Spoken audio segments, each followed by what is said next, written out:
బాహుబలి 10 ఏళ్ల క్రితం వచ్చిన విజువల్ వండర్, సరికొత్త రికార్డ్స్ ని తిరగరాసిన cult classic, Tollywood market gates ని ఓపెన్ చేసిన టార్చ్ బేరర్. ఇప్పుడు దాన్నే మరోసారి వదులుతానంటూ రెడీ అయిపోయాడు జక్కన్న. అది కూడా 2 భాగాల్ని కలిపి ఒకే సినిమాగా నండోయ్. మరి అక్టోబర్ 31న వస్తున్న ఈ సినిమా అంచనాల్ని అందుకుంటుందా? మరోసారి కాసుల వర్షం కురిపించే అవకాశం ఉంటుందా? Let's watch.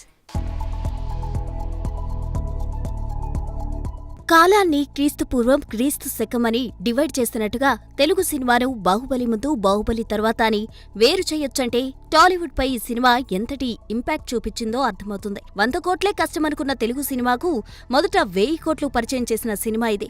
ఇక అప్పటి వరకు ఏ ఇండియన్ సినిమా చూడని విధంగా బాహుబలి 1, బాహుబలి 2 కలిసి వరల్డ్ బాక్సాఫీస్ వద్ద దాదాపు 2500 కోట్ల పైచిలుకు వసూలు చేసి బాక్సాఫీసును షేక్ చేసింది. ముఖ్యంగా బాహుబలి 2 ఇచ్చిన బూస్టప్ తోనే పాన్ ఇండియా సినిమాలకు శ్రీకారం చుట్టారు మన స్టార్ ఫిల్మ్ మేకర్స్. ఇక ప్రస్తుతం రిలీజ్ ల ట్రెండ్ జోరుగా నడుస్తుండటంతో 2 భాగాలను కలిపి బాహుబలి ది ఎపిక్ అంటూ థియేటర్లోకి వదలబోతున్నాడు జక్కన్న. అయితే రిలీజ్ టైంలో కాసుల వర్షం కురిసినట్టుగా రిలీజ్ వసూళ్లు వస్తాయా లేదా అన్న క్యూరియాసిటీ అందరిలో కనిపిస్తోంది. ఒక రకంగా జక్కన్నకిది పెద్ద సవాలే.